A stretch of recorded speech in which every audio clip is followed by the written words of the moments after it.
यहाँ सभी आए हैं। बजरंग पूनिया जी ये किसी इंट्रोडक्शन के मोहताज नहीं, चाहे गेम में हो, चाहे लोगों के बीच में जाना हो, चाहे किसानी की बात हो, चाहे नौजवानों की बात हो। इन्होंने हर तरह की लड़ाई लोगों के लिए लड़ी है, ज़मीन पर उतरकर लड़ी है, रिंग में लड़ी। और एक ख़ास बात ये भी है जो आज हम बात करते हैं जेंडर इक्वालिटी की, कि सभी को समान अधिकार भी मिलने चाहिए, इज्जत भी मिलनी चाहिए, महिला हो पुरुष हो। वो लड़ाई भी इन्होंने लड़ी है।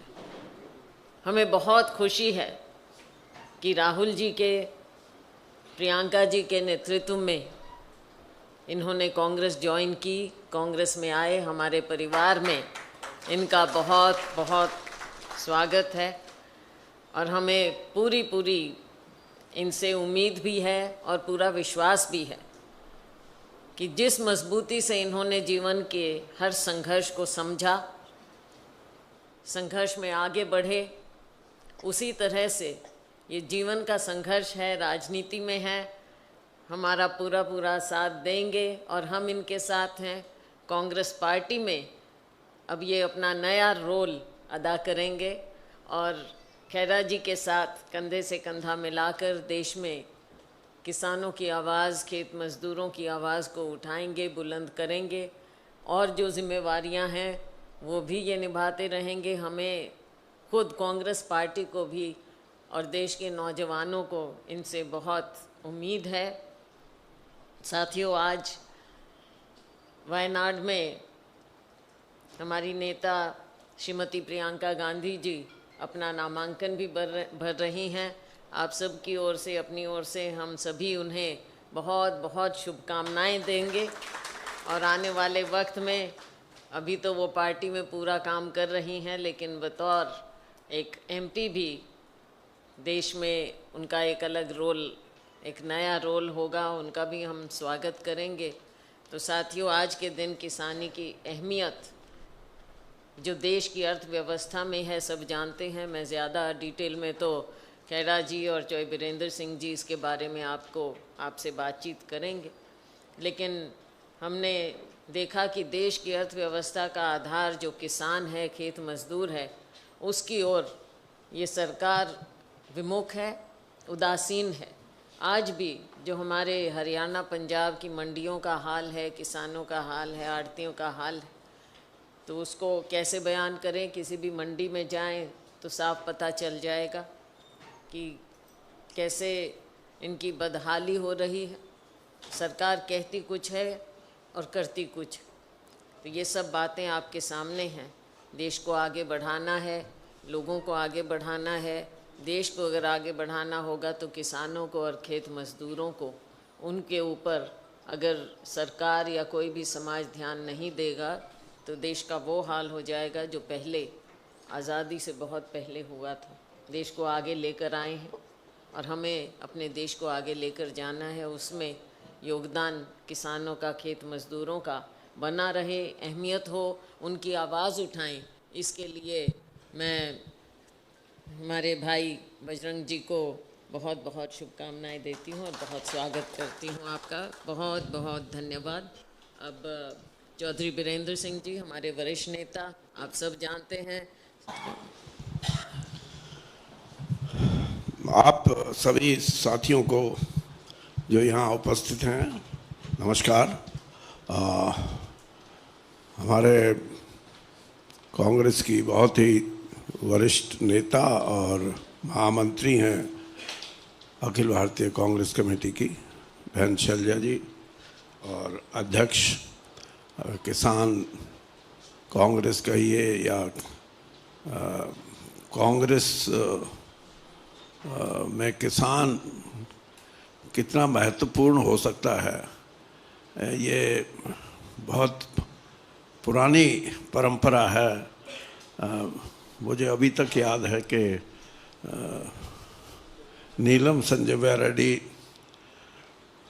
जब अध्यक्ष होते थे कांग्रेस के, तो उस समय से भी इसको काफ़ी तेज़ी दी गई थी एक डिपार्टमेंट के रूप में, पहले सेल के रूप में, और अब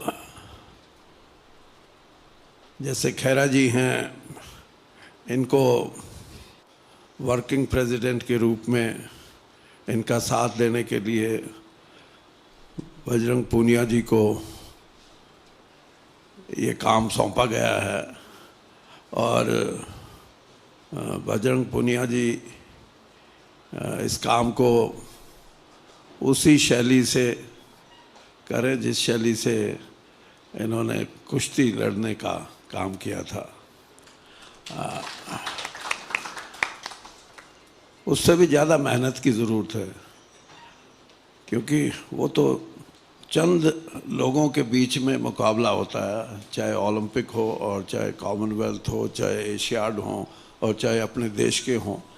लेकिन यहाँ तो करोड़ों किसानों की जीविका का सवाल है, और कई चीज़ों में मेरा अपना खुद का विचार अलग है। मैं ये समझता हूँ कि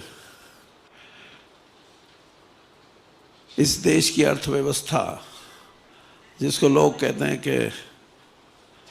कि ये बहुत तेज़ी से आगे बढ़ रही है, आज 5वीं बड़ी अर्थव्यवस्था है, हो सकता है 2-4-5 साल के बाद तीसरी बड़ी अर्थव्यवस्था बने, लेकिन उसमें किसानी का हक कितना है और कमेरे वर्ग का हक कितना है, ये सवाल हैं जिनको लेके बजरंग पूनिया जी युवा किसान को जोड़ने का काम करेंगे। क्योंकि कहीं ना कहीं किसानी में मैं उसके विपरीत सोचता हूँ। किसान कोई आंदोलन करते हैं तो कहते हैं कि ये गैर राजनीतिक। मैं ये कहता हूँ कि अगर राजनीतिक तौर पे लड़ाई किसानी की नहीं लड़ी जाएगी तो गैर राजनीतिक संगठन तो बहुत हैं इस देश में, और राजनीतिक तौर पे लड़ाई लड़ने का ज़रूरत इसलिए है। मैं आपको एक उदाहरण देके, छोटा सा उदाहरण देके बताता हूँ कि अभी कोई 5-4 साल पहले की बात है, एक बेंगलुरु में एक सम्मेलन हुआ कॉफ़ी पैदा करने वाले किसानों का, और वहाँ विदेशों से भी जो एग्रीकल्चर इकोनॉमिस्ट थे वो आए हुए थे। एक किसान से पूछा कि ये बताओ कि एक 5 सितारा होटल में एक कप कॉफ़ी 200 रुपये में मिलती है, इसमें तुम्हारा कितना हिस्सा है? उस किसान ने कहा कि साहब हम तो पैदा करते हैं कॉफ़ी और उसको मार्केट में बेच देते हैं, उससे आगे तो हमें कुछ नहीं पता। तो उस अर्थशास्त्री ने, कृषि अर्थशास्त्री ने कहा कि जो 200 रुपये का कॉफ़ी का कप है उसमें किसान पैदा करने वाले को सिर्फ 2 रुपये हिस्सा है उसमें। ऐसी अर्थव्यवस्था में अगर हम तीसरी भी बड़ी इकॉनमी बन जाएं तो उसका इस देश की 52% लोगों को फायदा क्या है? तो ये लड़ाई आर्थिक तौर पे और सामाजिक तौर पे ज़्यादा ज़रूरी है, उसको राजनीतिक तौर पे लड़ा जाए। और राजनीतिक तौर पे तब लड़ सकते हैं जब हम इतना बड़ा संगठन किसानों का एक कांग्रेस के झंडे के नीचे इकट्ठा करें, जिससे कि खुद किसान जो अनेकों यूनियन में बंटा हुआ है वो खुद ये महसूस करे कि हाँ, लड़ाई तो राजनीतिक तौर पे लड़नी है और राजनीतिक बन के लड़नी है। जिस दिन इसमें हम कामयाब हो गए उस दिन किसान को हिस्सा मिलेगा इस देश की अर्थव्यवस्था में और दुनिया की अर्थव्यवस्था में। वरना तो कोई फ़ायदा नहीं है कि हम पैदा करें अन्नदाता का नाम, और पता नहीं कितनी बड़ी बड़ी बातें करते हैं लोग। मैं तो एमएसपी के बारे में भी मेरे विचार अलग हैं। मैं खुद ये मानता हूँ कि वैल्यू एडिशन, फर्स्ट स्टेज की वैल्यू एडिशन पे एमएसपी तय होनी चाहिए, तब हमारे को हिस्सा मिलेगा। तब हमारा किसान ये सोचेगा कि इस बढ़ती हुई देश की जो इकोनॉमी है, अर्थव्यवस्था है, इसमें मेरा हिस्सा है। मेरे बच्चे अच्छे कॉलेज स्कूल में पढ़ सकते हैं, मेरे माँ बाप बीमार हों तो उनको बड़े से बड़े हॉस्पिटल, बड़े से बड़े डॉक्टर को इलाज मिल सकता है, उनकी रहने की व्यवस्था अच्छी हो सकती है। ये प्रश्न है जिनके लिए कांग्रेस के माध्यम से ये लड़ाई लड़ी जा सकती है। और बजरंग पूनिया जी से मैं ये ज़रूर कहूँगा कि शुरुआत करनी चाहिए। आपने कुश्ती में भी छोटे स्केल पे शुरुआत की होगी, यहाँ भी आप शुरुआत करो और जोड़ो, लोगों को जोड़ो इस विश्वास के साथ कि सिर्फ पैसा इस देश की अर्थव्यवस्था में अगर व्यापार और उद्योग में रहा तो 70% लोग, कमेरा वर्ग जिसमें शामिल है, किसान शामिल है, उसका तो हिस्सा ही नहीं कहीं। उस हिस्से की प्राप्ति के लिए आपको एक बड़े स्तर पे जोड़ना पड़ेगा। और कई ऐसी चीजें हैं जिनको हम तोड़ सकते हैं। बैरियर हैं ये बहन बैठी विनेश, मैं खेलों के प्रति मेरी जानकारी बहुत है। मैं एक बात कहूँगा, एक रेसलर हमारे देश का, वो कहीं जापानी खिलाड़ी से हार गया। ये बात 10-12 साल पुरानी है, और उसके शब्द थे ये कि जापान को कोई रेसलिंग में हरा ही नहीं सकता। मुझे बड़ी इस बात पे मैं उसको गहराई से सोचता हूँ तो कई बार मुझे तकलीफ होती है कि ये सोच अच्छी नहीं, लेकिन इस बेटी ने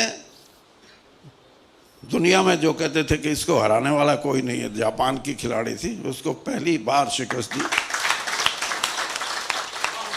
तो ऐसे ही यानी बैरियर्स को तोड़ने का ये तरीका है कि आप में क्या ये शक्ति है, ये विल है कि हम ऐसा कर सकेंगे, और आप करिए। आप किसान के संगठनों को, किसान को राजनीतिक तौर पे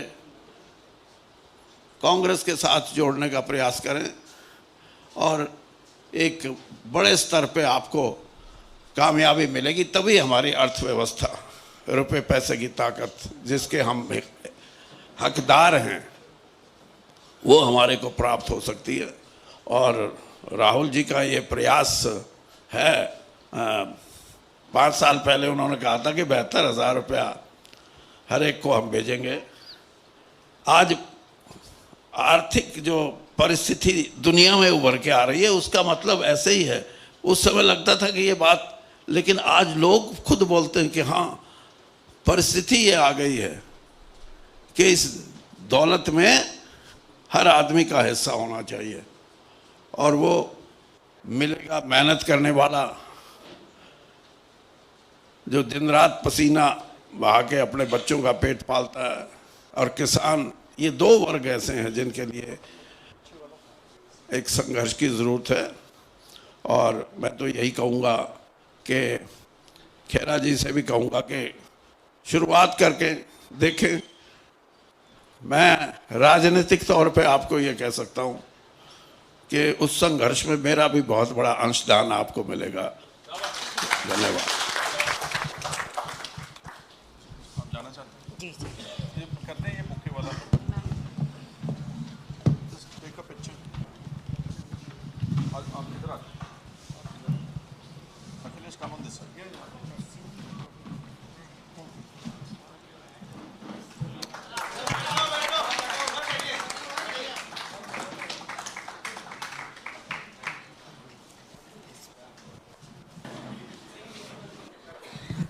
इसको बंद ही कर देते, ये भी चल रहा है।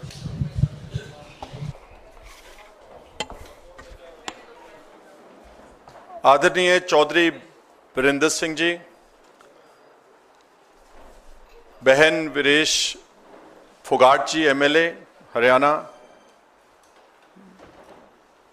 बजरंग पुनिया जी, जिनको वर्किंग प्रेसिडेंट राहुल जी ने और हमारे प्रेसिडेंट खड़गे साहब ने ये जिम्मेवारी दी है, और मेरे लेफ्ट के ऊपर अखिलेश शुक्ला जी जो हमारे वाइस चेयरमैन हैं किसान सेल किसान कांग्रेस के, और मेरी राइट के ऊपर अनंत दहिया जी जो भी वाइस चेयरमैन है ऑल इंडिया किसान कांग्रेस के, और सामने बैठे हमारे किसान भाई और ऑफिस बेयरर्स हैं कुछ लोग किसान कांग्रेस के, और सामने मीडिया, आप सबका बहुत बहुत धन्यवाद है।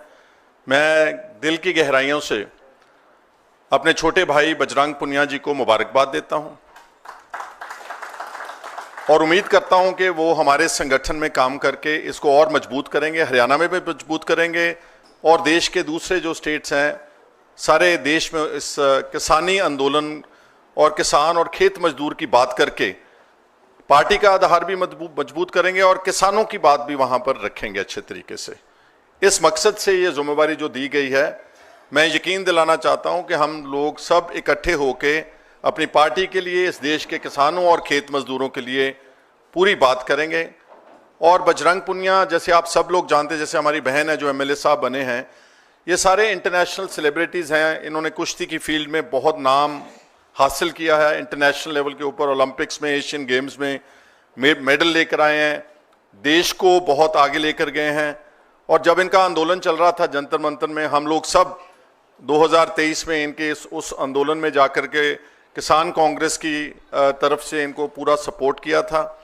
वो अलग बात है कि इस देश की सरकार ने हमेशा इनके साथ जो अन्याय हुआ उसका इंसाफ आज तक नहीं दिया, लेकिन लोगों ने इंसाफ कर दिया और इनको एमएलए जो बना करके भेजा है, वो एक संदेश है मोदी साहब की सरकार के लिए कि किसी के साथ इस तरह की ज्यादती नहीं चलेगी, और ख़ास तौर के ऊपर उन लोगों के साथ जो देश का नाम रोशन करते हैं। तो मैं इससे ज़्यादा यहाँ पर आज ना बोलता हुआ सब लीडर्स का, और अपनी बहन शैलजा जी जो भी उनको एक जूम मीटिंग थी उत्तराखंड की जो प्रभारी हैं वो, उनको वहाँ जाना पड़ा, उनका भी बहुत धन्यवाद करता हूँ। चौधरी साहब का एक बार फिर के वो आए हैं और उन्होंने समा निकाला, उनका बहुत बहुत विशेष धन्यवाद करता हूँ।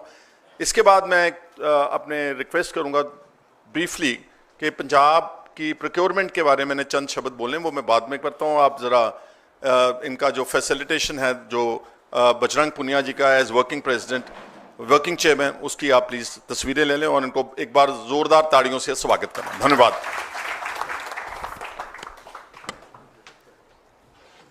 आओ जी चौधरी साहब, हाँ इधर आ जाओ,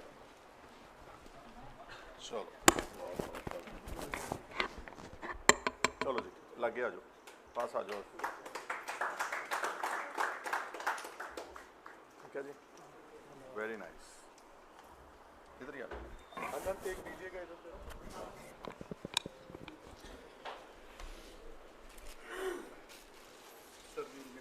हाँ हाँ प्लीज आप भी आप sir, thank you sir.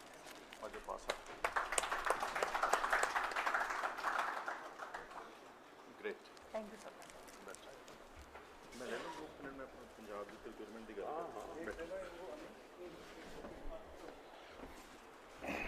Is the party TV ready? INC.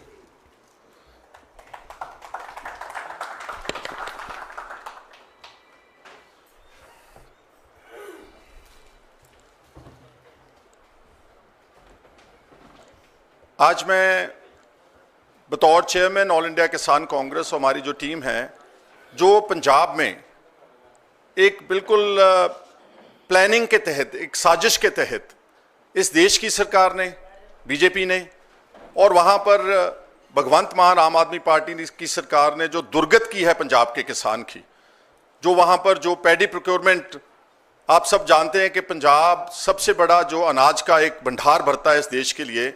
इस बार हमारा जो पैडी का क्रॉप था वो बम्पर क्रॉप है, 185 लाख मेट्रिक टन से ज़्यादा की वहाँ पैदावार हुई है।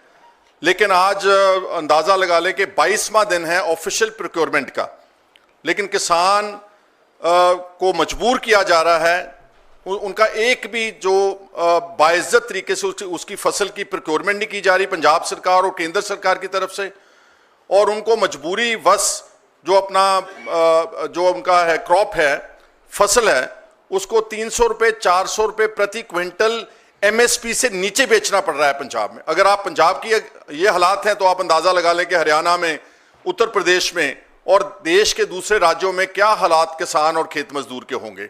और इसका बैकग्राउंड ये है कि जो वहां पर अनाज पिछले साल का लगा हुआ था, चावल खास तौर के ऊपर, जो सारे गोदाम भरे हुए हैं और सारे राइस शेलर्स के उसका स्टॉक किया था, वो गवर्नमेंट ऑफ इंडिया ने समय सिर आज से 4-6 महीने पहले उठा करके जो इस देश का पीडीएस सिस्टम है, पब्लिक डिस्ट्रीब्यूशन सिस्टम, उस अनाज का इस्तेमाल करके और गोदाम और जो हमारा स्पेस था पंजाब में स्टोरेज का, वो खाली होना चाहिए था। तो बीजेपी की केंद्र सरकार ने पंजाब के किसान को सबक सिखाने की नीति से, जैसे पहले सिखाया, देश के दिल्ली के बाहर वो बैठे रहे 13-14 महीने, 600-700 किसान मर गया, लेकिन बीजेपी ने आज तक उनकी कोई पुख्ता डिमांड नहीं मानी। स्पेशली जो एमएसपी को लेकर के जो कानून बनाने की बात कर रहे हो, उससे वो साफ मुकर गए। इस बार भी एक सबक की नीति से, सबक सिखाने की नीति से जो उनका वहां दुर्व्यवहार किया जा रहा है। हमारी मंडियां पंजाब में भरी पड़ी हैं और वहां पर कोई प्रोक्योरमेंट का, खरीद का अरेंजमेंट नहीं है। लगभग 22-23 दिन से किसान वहां पर हताश हैं और अपनी फसल, जैसे मैंने पहले कहा कि मजबूर होकर के बहुत कम दाम में वो प्राइवेट सेक्टर के शेलर वालों को और प्रोक्योरमेंट सरकारी एजेंसियों की हाजिरी में ये उनकी लूट की जा रही है। इसके लिए दोनों केंद्र की सरकार और हमारी पंजाब सरकार जो है, इनकी मिलीभुगत है। पंजाब सरकार की नलायकी ये है कि वो जागे ही नहीं। पिछले 3-4 महीने से वहां के राइस शेलर्स इनको वार्निंग दे रहे थे, वहां के आड़तियाज जो हैं, कमीशन एजेंट्स, वो उनको बोल रहे थे कि हमारी स्ट्राइक है, हमारा जो 2.5% पर क्विंटल जो कमीशन है वो हमको मिलना चाहिए। और जो राइस शेलर्स की डिमांड थी कि जो प्रोक्योरमेंट का सिस्टम है वो आप स्टोरेज खाली करवाएं और जो हमारा जो रिकवरी है सिस्टम का, चावल का, वो उसको हमारे को सही दाम दिलवाए। क्योंकि भगवंत मान की सरकार ने, आम आदमी पार्टी ने मोटिवेट किया पंजाब के किसान को, एक स्पेशल वैरायटी को प्रोपेगेट किया, PR 126 और PR 131, कि आप ये भिजवाएं, हम आपका एक एक दाना उठाएंगे। तो ज़्यादा पंजाब में किसानों ने एक PR 126 और 131 जो वैरायटी थी धान की, उसकी बिजाई कर दी। अब शेलर वाले बोलते हैं कि इन क्वालिटी से PR 126 और 131 से जो चावल की रिकवरी है वो हमारी 4-5 किलो का कम है, हम घाटे का काम नहीं करेंगे। ये बातें भगवंत मान को पिछले 4-5 महीने से वो वार्न कर रहे थे, कुछ नहीं किया। और अब जो आकर के उन्होंने सारा जो सिस्टम चोक कर दिया है। हमारे आज पंजाब की मंडियों में धरने लग रहे हैं, अलग अलग किसान यूनियंस वहां प्रोटेस्ट कर रही हैं, ऑपोजिशन की पार्टियां प्रोटेस्ट कर रही हैं। और इसमें जैसे मैंने पहले बोला कि केंद्र की सरकार की जो एक बदनीयती है, जो उन्होंने जानबूझ करके स्टोरेज पंजाब की खाली नहीं करवाई, उसके कारण ये बहुत बड़ा फूड क्राइसिस, एंड ये आहिस्ता आहिस्ता पंजाब में लॉ एंड ऑर्डर का क्राइसिस बनता जा रहा है, जिसके लिए केंद्र की सरकार और पंजाब की सरकार दोनों जिम्मेवार है। वैसे तो किसी वक्त ये बोला गया था कि उत्तम खेती, मद व्यापार, निखिद्ध नौकरी, लेकिन आज पिछले कम से कम एक दहाके से बीजेपी की सरकार ने जो बोलती थी कि हम डबल करेंगे किसानों की आमदन, आज किसान सारे देश का कर्जई बना करके रख दिया है। उनकी कोई बात नहीं मानी गई। लगभग 20 लाख करोड़ रुपए का कर्जा पंजाब और देश के अन्य राज्यों के किसानों और खेत मजदूरों के ऊपर है। तो देखने में, सुनने में बहुत बड़ा कर्जा, लेकिन है ये करोड़ों परिवारों का कर्जा है। जबकि बीजेपी ने कॉरपोरेट घरानों का पिछले 10 साल में ऑलमोस्ट 15-16 लाख करोड़ रुपया राइट ऑफ किया है कि ये बुरा कर्जा है, ये बैड डेट है, बैंकों को बचाने के लिए हम इसका कर्जे को माफ करते हैं। जबकि ये जो कर्जा है वो चंद सैकड़े कंपनियों का है, जिनका रोज हम नाम सुनते हैं। अडानी और अंबानियों के लिए सरकार काम कर रही है, उन लोगों का सारा कर्जा माफ कर दिया। और जो देश के किसान हैं, चाहे वो हरियाणा, पंजाब, तमिलनाडु, आंध्र प्रदेश, महाराष्ट्र, जहां बहुत बड़ी मकदार में सुसाइड्स हुई हैं, आत्महत्याएं की हैं किसानों ने और खेत मजदूरों ने, उनका कोई कर्जा माफ नहीं किया। सो मेरे को लग रहा है कि ये जो इस बार पंजाब की जो प्रोक्योरमेंट की सिस्टम को जानबूझ करके खदेड़ा गया है, वो पंजाब के किसान को और हरियाणा के किसान को और देश के किसान को ये मैसेज देना चाहते हैं कि क्योंकि आप लोग हमारे खिलाफ धरने लगाते हो, आप प्रोटेस्ट करते हो, तो हमको आपको ये सबक सिखाने की नीति कर रहे हैं, जो कि बहुत दुखदाई और निंदनीय बात है। इंडियन नेशनल कांग्रेस आज के इस फंक्शन से, इस स्टेज से, इसको बहुत सख्त शब्दों में इसकी कंडेमिनेशन करती है और इमीडिएटली प्राइम मिनिस्टर साहब और एग्रीकल्चर मिनिस्टर से मांग करते हैं कि हमारी प्रोक्योरमेंट जो स्टेट की है और दूसरी स्टेट्स की हैं, वो तुरंत हमारा जो पैडी का क्रॉप उठाया जाए, जो हमारे कमीशन एजेंट भाई हैं उनका 2.5% जो कमीशन आप काटते हैं कागजों में और देते कम हैं, उनके पैसे दिए जाएं। और जो हमारी राइस शेलर इंडस्ट्री है उनसे भी इमीडिएटली कोई सोल्यूशन निकाल करके, और पंजाब का जो धान का क्रॉप, पैडी का क्रॉप बहुत जमा हो रखा है, 185 लाख टन से ज़्यादा आएगा, जो कि लॉ एंड ऑर्डर इशू बनता जा रहा है पंजाब में, उसको इमीडिएटली रोका जाए। ये आज के हमारे जो इस किसान आंदोलन को लेकर किसानों की बात के लिए विचार थे। एक बार फिर मैं चौधरी साहब और अपने साथियों का जो हमारे यहाँ पर स्टेज के ऊपर सुशोभित है उनका धन्यवाद करता हूँ। Thank you.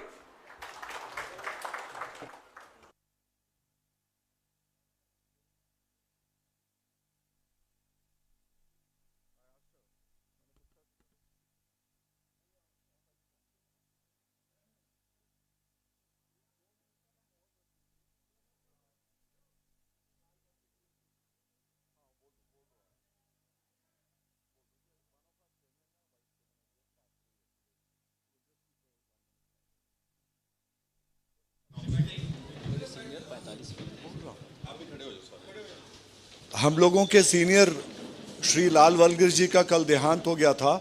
तो वाइस चेयरमैन थे और 45 साल से वो संगठन में थे, केरला से। तो उनके लिए हम लोग 2 मिनट का मौन रखेंगे।